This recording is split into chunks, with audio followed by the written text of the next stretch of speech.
Leaving Alexander and home, setting out at the request slash recommendation or manipulative bargain, depending on who all is asking of record, Odette leaves with 6 vials of holy water that she's been told she can put on her spear and, in a single hit, kill Perish, the god of rotten decay. She's walked a few miles and has found the skull and body in which she once camped with friends who are gone now, the ones who originally sent her to home, before finding a membrane in the ground that can be cut open with the spear and slipped through. And as you slide into it, you feel very narrow caverns pressing down on you from all sides. It's strange, as you've never really been underground, but you've seen the chasm outside of the tower and the dry air of the desert that comes out of it. But this is moist. This is humid. It feels like there's an ecosystem down here, and you hear that distant thrum, a pulsing of some kind. What's Odette doing?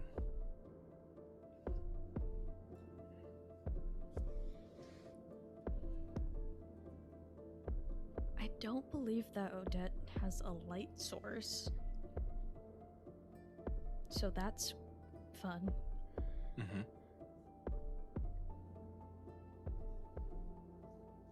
And it's very, like, it's just darkness forward? Or is there any sources of light? There's no sources of light, but it's that strange, like, when you're outside and there's a full moon and it's all grayscale, and it should be darker, but it's just a little wrong sort of feeling.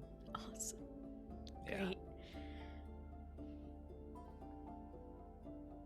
Then she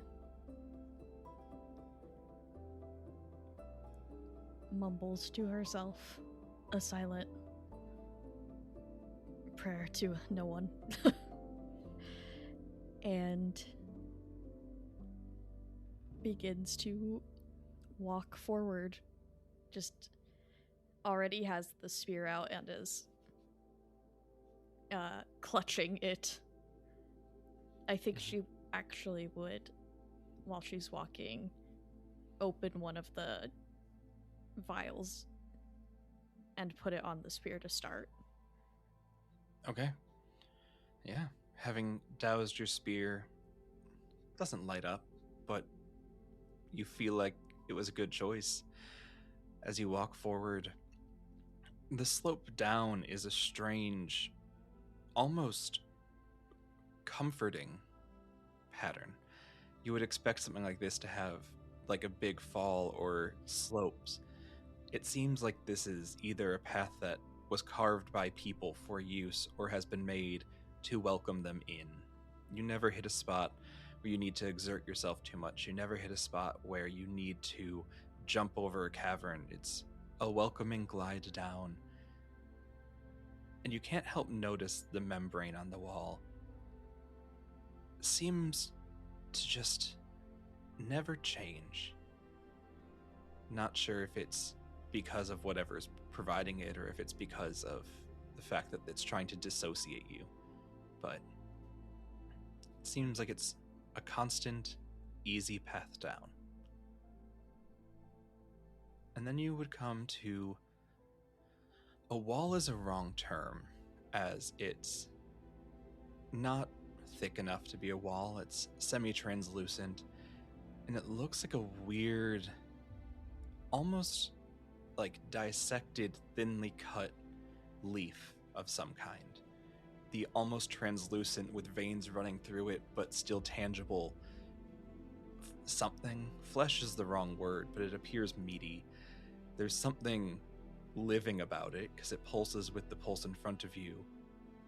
This strange plant membrane sits at the end of the descent, and through it you can see the wide open underground beyond.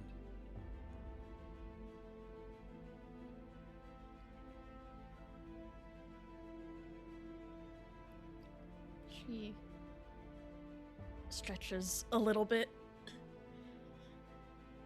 as if she's gonna do a big move, but she doesn't want to waste her coated spear. So I think she's going to turn it around the other way and just not hit it super hard, because she's like, this might be a living thing and hurting it might be mean. But just kind of press and see what the response is. With doing it on the back end, it's not impossible, and if you lean into it enough, you can pierce it the same way you did the different membrane up top. Though up top you were able to cut it with the sharp end of a spear, here it's almost like trying to apply pressure to something and forcing it to pop against its will. As you do, you see that it opens for you, but something on the interior seems to fly out. Some sort of mucousy or spore-like thing into the air. Does Odette want to do anything to prevent that, or will Odette accept it? Probably just immediate response to that, because she wasn't expecting it, is putting like her shirt up over her face to try to block as much of breathing that in as possible. I'm not going to make you roll a tempt fate for that, as I think that's an innate enough response that it's easily done without needing to rely on anything. If anything, it could be considered act impulsively if you wanted to attempt to use a move.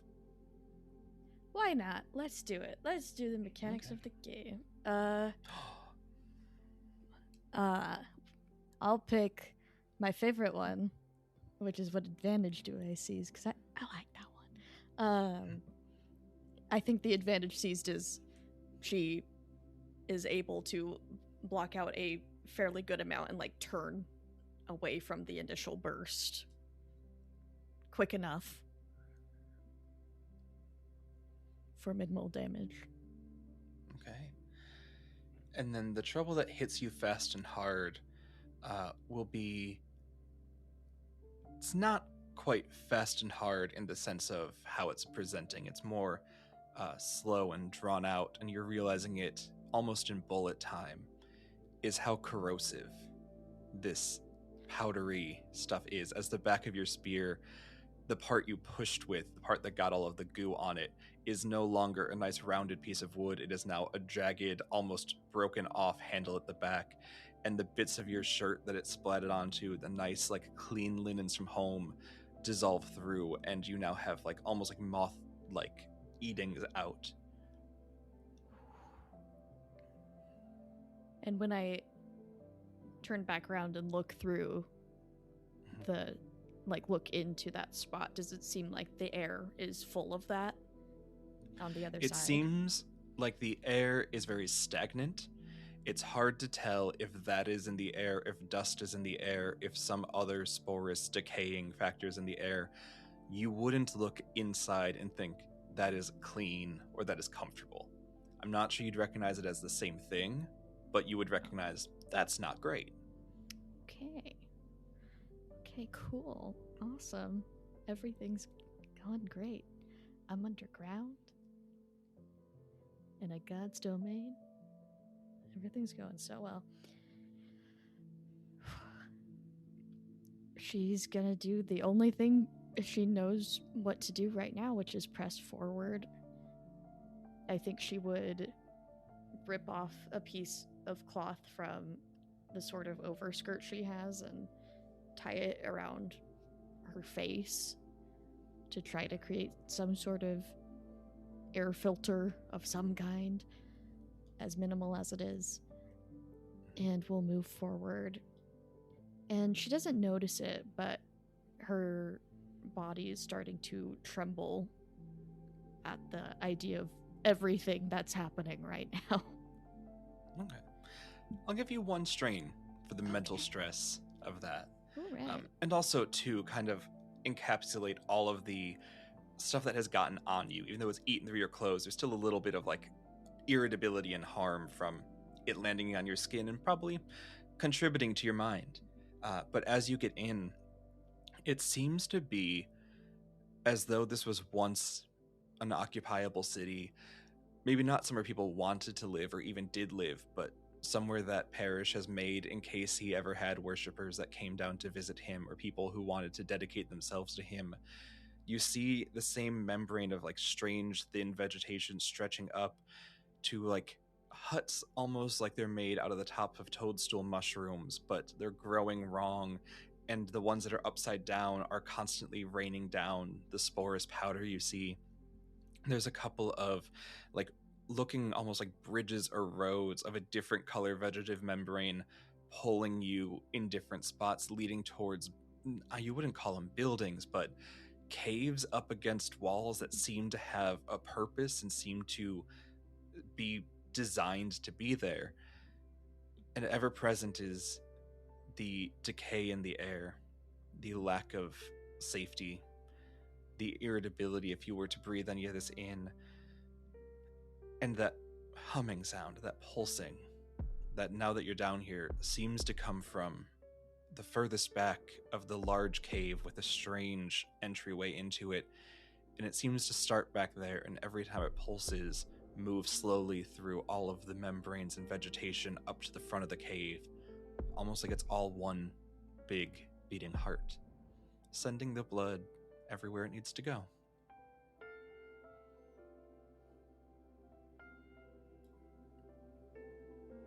She beholds this unexpected sight and feels so small again.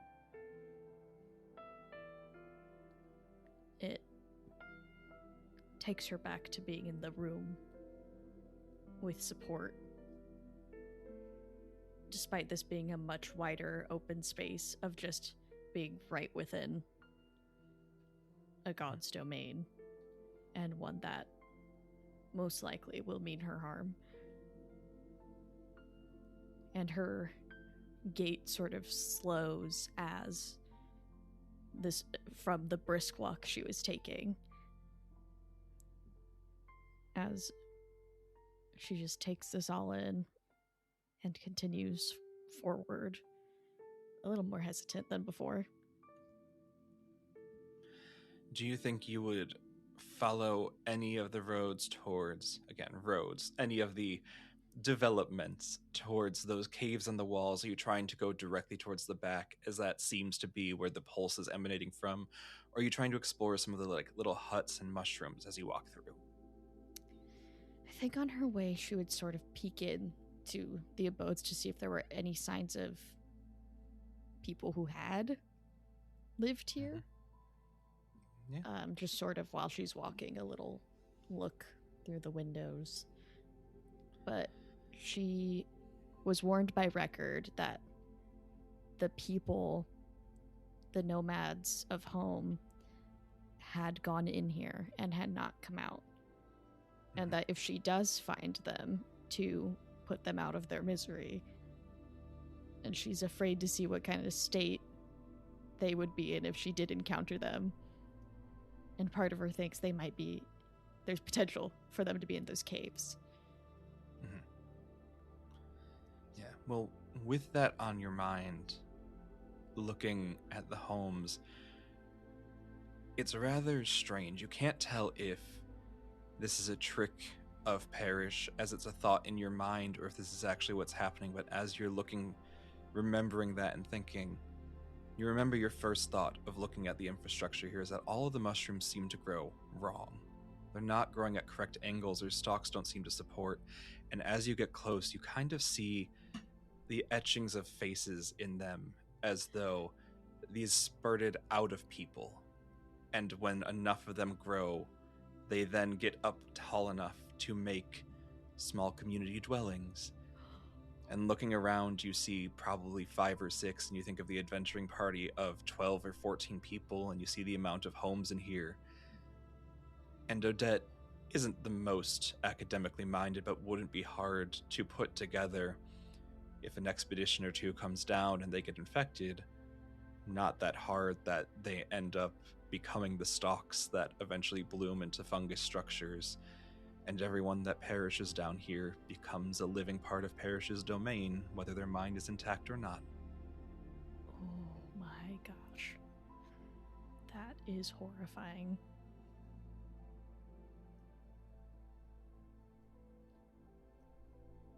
How she discovers this and sees the face is she has gone to inspect one of the huts and sees something on the outside wall and brings her face a little closer as her mind creates the picture that it really does not want to and fights against. And it feels like a jump scare, a sudden processing of what's directly in front of her, and she stumbles back in horror of just yet another version of mortals being used in a domain in a horrific and potentially unending way. And she just mumbles to herself after getting her breathing back. I will fix this. As she remembers what she had, that she had agreed with Record that she would. As you say that, you hear a voice. Echoing is wrong, as it doesn't seem to have resonance. It seems more just to be emanating from everywhere.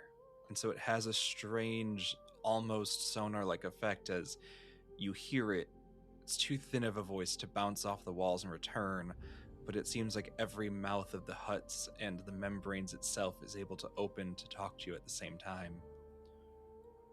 Are you a follower? Have you come to pay homage?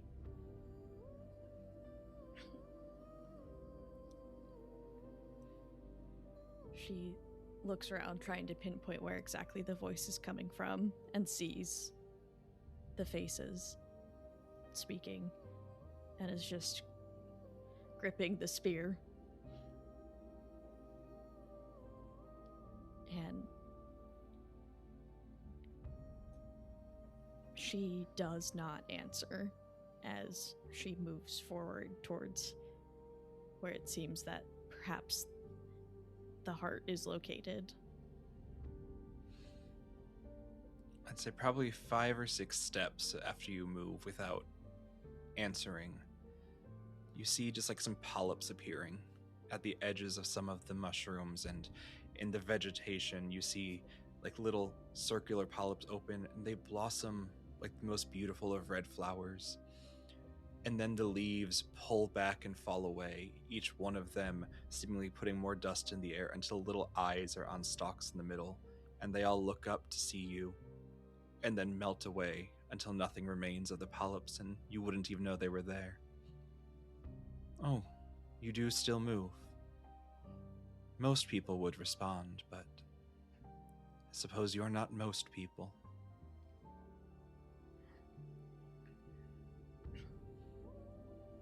Still walking. I get that a lot, unfortunately. It has a sense of humor. I like that. But do you come to pay homage? Do you come to worship? You need not be afraid. This is the natural state. This is the end.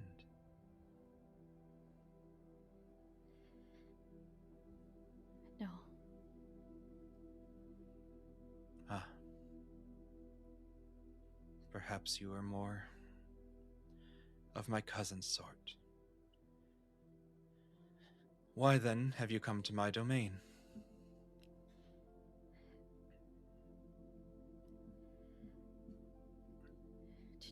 To fulfill my end of a deal.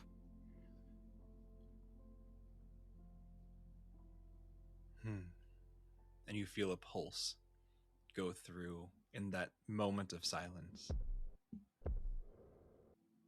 And what is the term of your deal?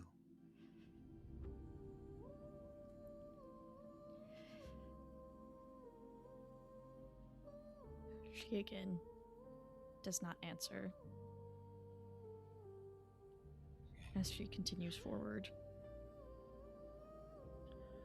as you take a step forward, acting in defiance of a god, the membrane opens up beneath you in a way, and you fall, and I'm going to have you take another point of strain. Oh no. As you fall a sizable distance. This cavern doesn't appear too large at the surface. It seems just like a city on top. But when you don't acknowledge Parrish and have done them a disservice by not even answering their questions, he seems to will the cavern to let you fall to the depths of it. And you are only spared by the pile you land on. And it would be impossible for anyone to describe what the pile is consistent of. There is for sure bone. There is for sure mycelium vines going in and out of bones and skulls, seeming to take the marrow and give it to the mushrooms and the things above. But there's also a strange watery substance that you could think was water if not for its gelatinous feel, as though the water itself has been broken down and turned into something rotten. Water left stale potentially, or maybe it was once a bog that hardened over and then melted again, leaving behind nothing but the rotting water essence. And then there's the mushroom heads. Large, constantly erupting spores, almost like geysers. And it's not a pretty sight, but it is a sight that saves Odette's life as she crashes down, landing on one of these.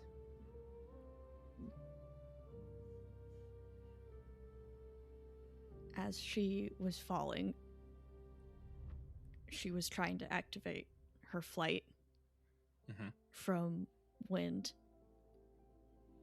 but the momentum of the fall was too strong. And she lands on one of these and rolls to her side to... The instinct is to try to catch her breath. And she puts her hand over her mouth and her nose to keep herself from doing that. And she just stands up and immediately is trying to activate wind to try to go back up out of here. Yeah, go ahead and roll to wield a power.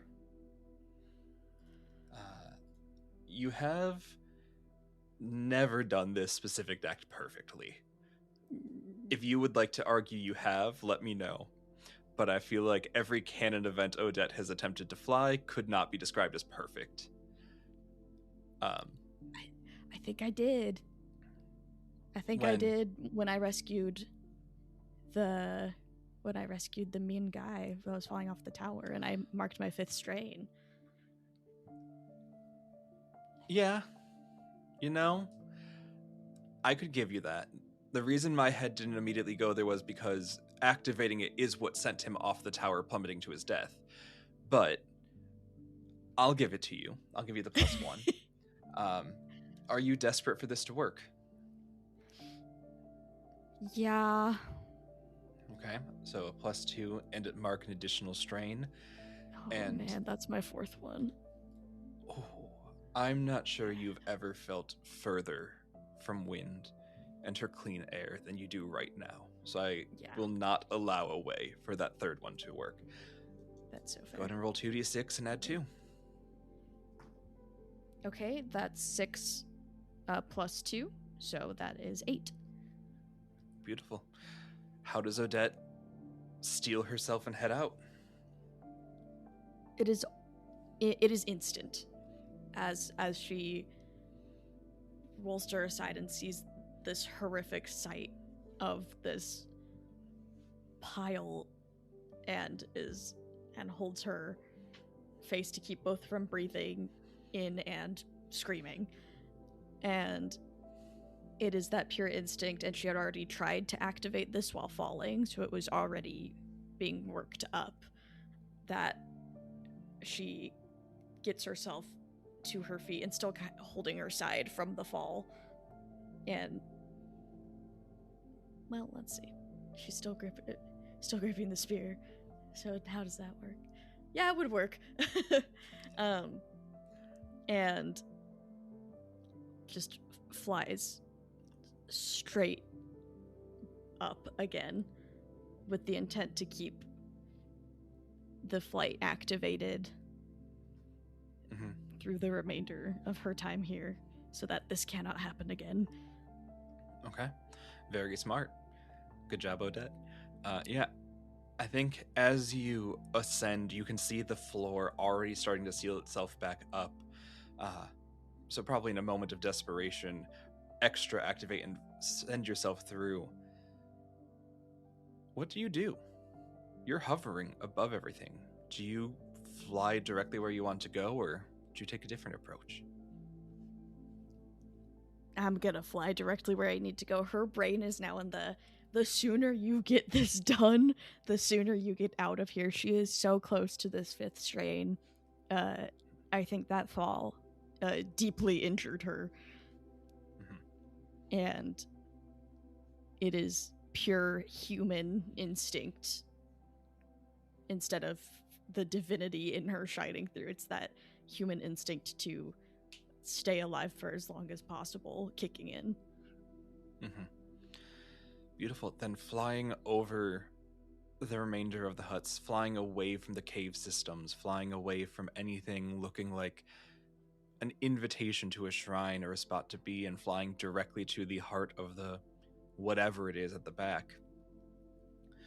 You arrive at what would most likely be considered a curtain, as the same membranes and vines that you've seen, but seeming this close to where Rot resides, where Perish resides, the life even in this can't exist. And it's withered, and it's dry, and it's almost a strange leather jerky texture instead of the liquidy plant texture you had seen. As though everything alive about it had been sucked out and left to dry. And it's the same thing, but you don't need to pierce it. You can just move it aside as these leathery curtains hang in front of you. It's so gross. This is so gross.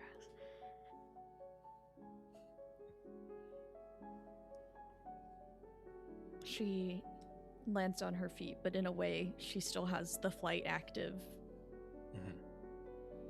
So just barely being on the ground. And will, with the jagged end of the spear, just push through and open the curtain. As if, like, someone who's super grossed out doesn't want to touch a door handle, and so they do anything else. And moves the curtain aside. As you move it aside, you see on the other side of it, it seems to be... looks clean, but you know it's not. It's not clean in the way that you would find a home, or clean in the way you'd see a marble building. It's clean in the way that nothing has lived here for so long. There's nothing to dirty it. And that even the dust molecules have dried out.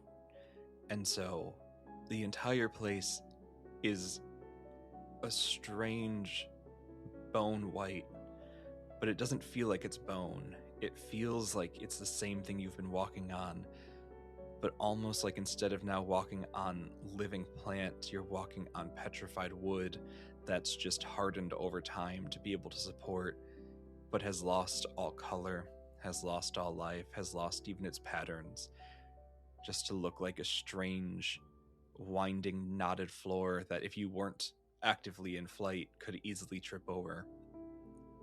The walls of the cave, you can see, have had centuries, if not millennium, of mycelium vines running through them that seem to show the history of it, as some of them remain, but some of them have outgrown themselves, and you can see root systems that have died out and their imprint almost like a fossil in the sides of the wall.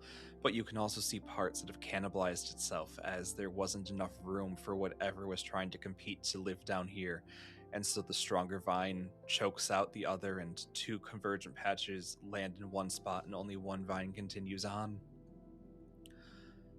All of it still feels clean. All of it still feels that same wrongness of order. But there's no dust being kicked up.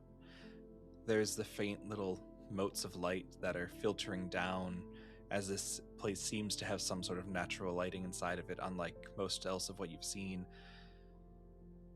And with each step you take, a pulse, a thrum, comes from deeper into this cave, as it seems now that your active movement is vibrating the chasm in the same way whatever beats the heart did prior.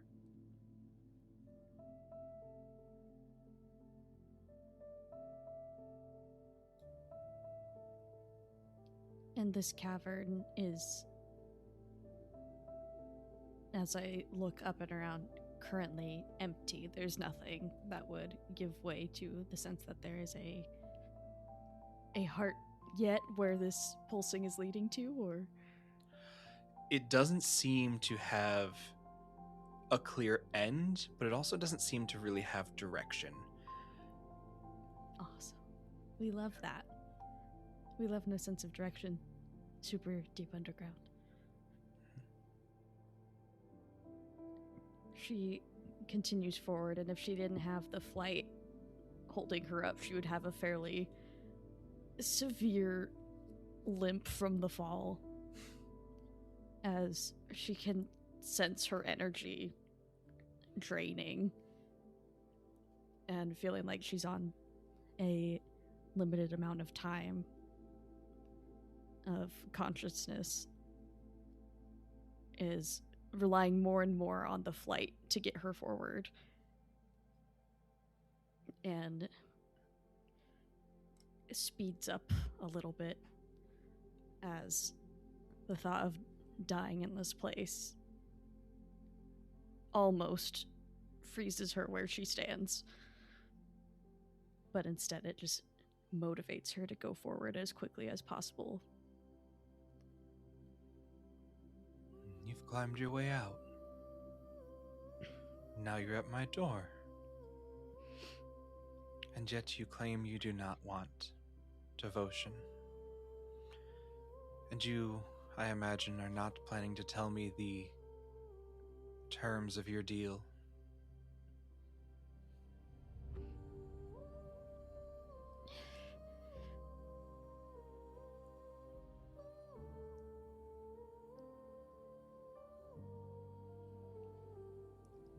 She continues forward. Very well. And I suppose we shall meet in a different arena.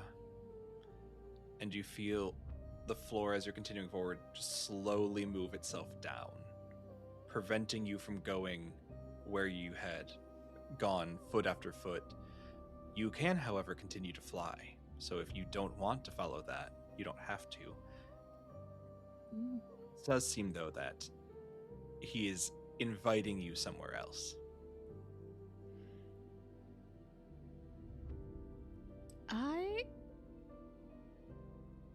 I'm gonna pray to Record for guidance. Okay. And I don't know if this will work because I am in fact in another god's domain, and frankly Record and I don't have we have a working relationship, and that's about it. Mm-hmm. Yeah, so you kind of answered what God answers your prayer by saying you're praying to Record. I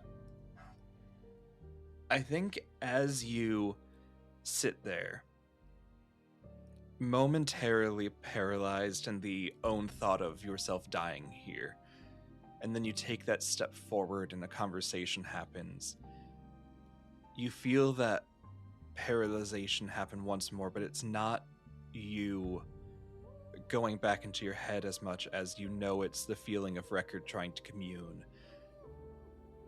And it's unclear if it's because he's himself and unwilling to be beneficial, or if it's because of this distance. But the only omen you get is that you feel almost like your heart is reverberating in time with the pulses coming from the one on your original path.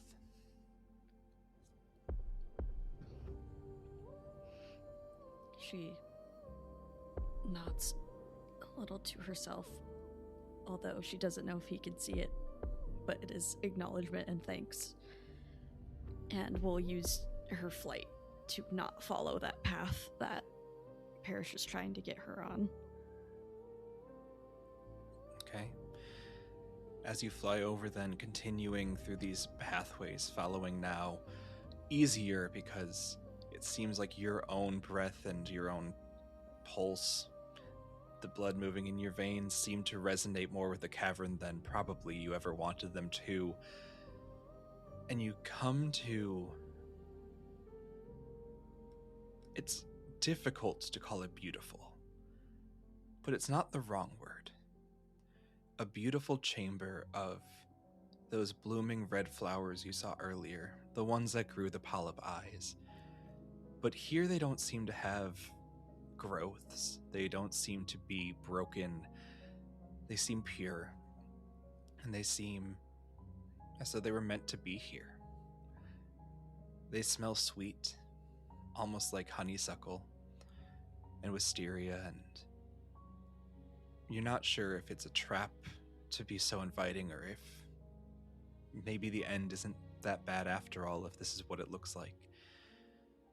And as you're walking, these flowers bloom from all of the decay around and all of the hardwood until you reach a cavern seemingly made of them. There's no longer a felt wood beneath you, but instead almost bush-like branches, as though they were rose bushes, despite these not being any sort of rose you've seen before, netting itself together with nettles stinging throughout the ground, building a floral chamber, and in the center is a large beating heart, and inside of that seems to be a man floating. He's taller than any human, probably 9 feet tall, has flowing red hair, is wearing a simple red kilt and sash. A beautiful man surrounded by beautiful flowers, floating in a heart.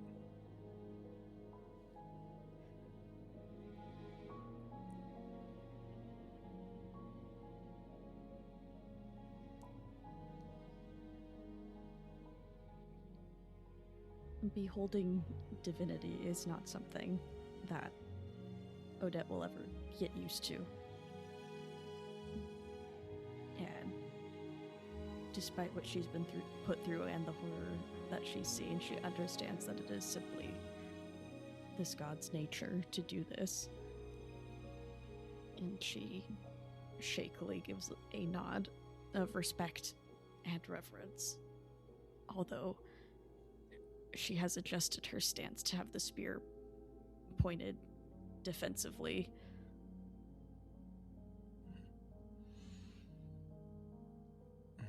Young child, you don't need to do what they ask.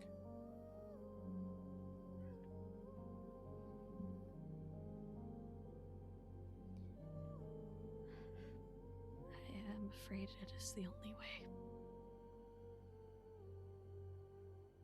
Who says?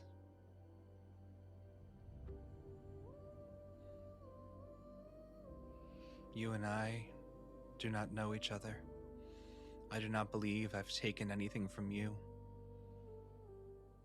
And yet you are here because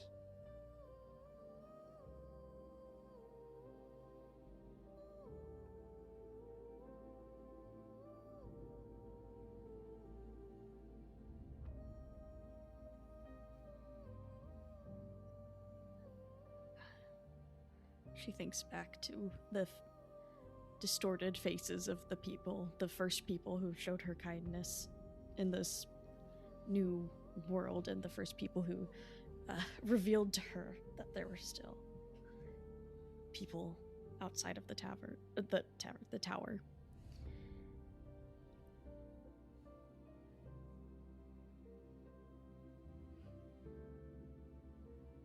I disagree.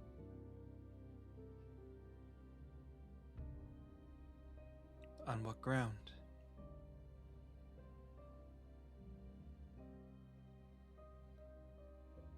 You have taken people and distorted them horrifically. I have taken those who have trespassed with ill will in their hearts and intent to harm. Is self-defense an offense these days? I see you are defending yourself now in your stance. Is that a crime punishable?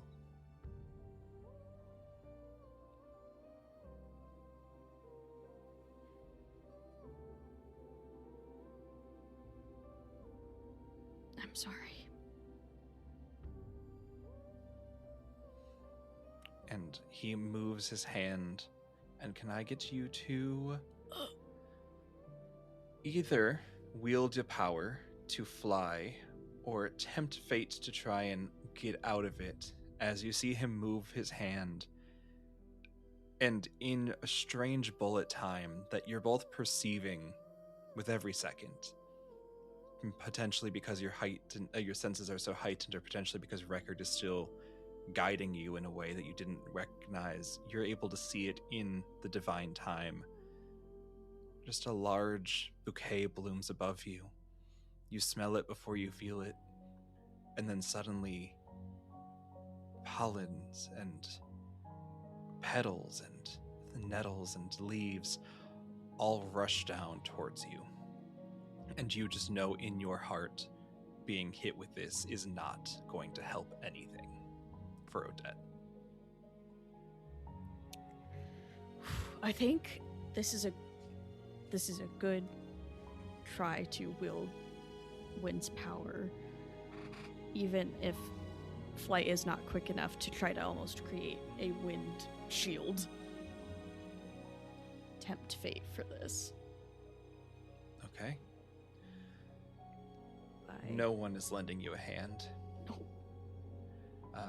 You have other options. Yeah. I'm scared. Uh-oh, overkill. That's 2 6s. Oh, so that's a 13.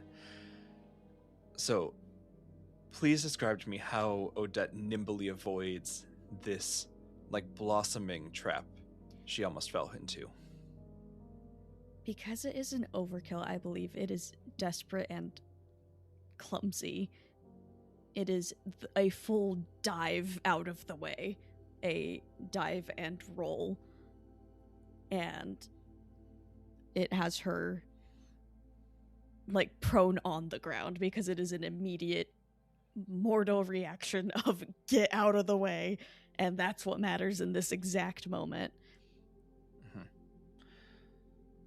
Then seeing that, Parrish looks down. Well, they've clearly trained you. And I can feel this cling of the one who knows tied to you. I am gentle, but I am still a god of war. And I suppose it's time you meet my army.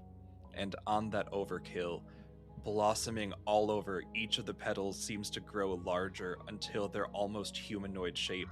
And these strange, petal people almost making the faces of those you recognize, but you can tell that they're not humans. They're the memories of their lives stored in the network emerge, and there are hundreds of people around you, all of them with vines sharper than any blade you've seen before, ready to attack you. That's awesome. That's so cool. I'm gonna unleash my divinity. Oh, that's awesome. That's cool. What you doing? I don't know. No, I'm kidding. Wouldn't that be great? Hey, I don't know. You tell me. No, it is this pure desperation that is continuing, and she uses what's left of the spear to make herself stand up, and it's showing the mortal part of her in this moment is not quite enough. And so the divinity takes over instead, and that this divinity was awakened by desire and want. And so the mortal part of her and the divine part of her are mixing with that mortal instinct and need to live, and knowing that the possibility has just gone down significantly, and that she needs to get this task done and cannot with what has just occurred, because she will be stopped before. And her eyes glow that light blue that her divinity tends to carry as that want and that need grows exponentially and very quickly. And that want to make all of these newly sprouted enemies go away emanates from her in a concussive force that would, if possible, simply turn them to dust, to settle on the ground with the rest of the dry dust that has accumulated in this room. And are you choosing to make it brief, obvious, or unstable? Ooh, I mean, it is pretty obvious. And it is pretty brief, and it's probably unstable. I think I'm gonna go with obvious because it makes her nature immediately known to this god in front of her. Then seeing your display, it works. It is you unleashing your divinity. It is you calling upon that which makes you a god in your own right. You may not have your own domain, but you are able to use the power in you, and the second that they're there, you eradicate an army. Their general, however, has left his cocoon and stands in front of you. Oh, gosh! And he is going to swing on you. What would you like to do to prevent that? If this hits, you are going to take your 5th strain. Instinctual reaction, I think this happens at the same time. Not entirely preventing it. But she had been leaning on the spear, or she went to lean on the spear from the overexertion. Mm-hmm. He's in front of her. All of her weight is going into the spear that has been coated with the holy water, and is going to stab, actually lean into him with all of her weight because she's so weak right now, and try to stab into him, into his heart. Okay, so that would typically be inflict violence, but here you have met all the criteria to kill a god. You have found his true form in their body, and you have managed to keep divine holy water clean through everything, getting yourself here.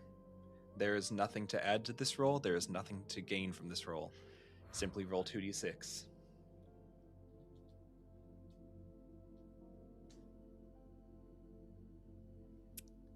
That is a 5. Okay. As you hit, you feel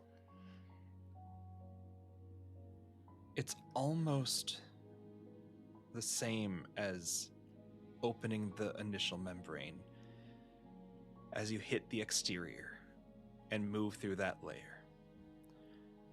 And then you get to what seems to be like an armor you didn't see that just magically projected around, and your holy water melts it away until the tip of your spear makes contact, based on your angle, probably right at the bottom of his throat as he's towering over you. And it's almost like connecting with Immortal as the beautiful man stands in front of you and looks down and starts coughing as you have plunged into him. And you feel as he stumbles back your spear still lodged in him, pulling it out of your hands and throwing you off your feet with the last of your energy, that the cave around you is starting to wither and die at the same time. And he looks to you, knowing he's dying. Child of unnecessary violence, you will never die. And he collapses to the ground.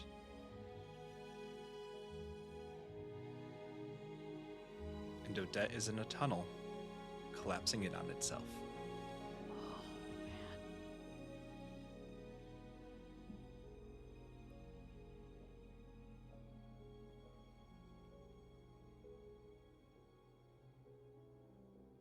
Oh man, she's gonna use the absolute last of her energy in pure desperation, and what he said to her just makes her heart sink, as she does not know what that means, but it sounded much more like a promise than a simple last words. And she will desperately pull herself up, almost in the scene playing out in slow motion, and she is both running and flying to go as quickly as she can to try to get out of here at any cost, as long as she gets out. And that is where we will stop for today. Goodbye.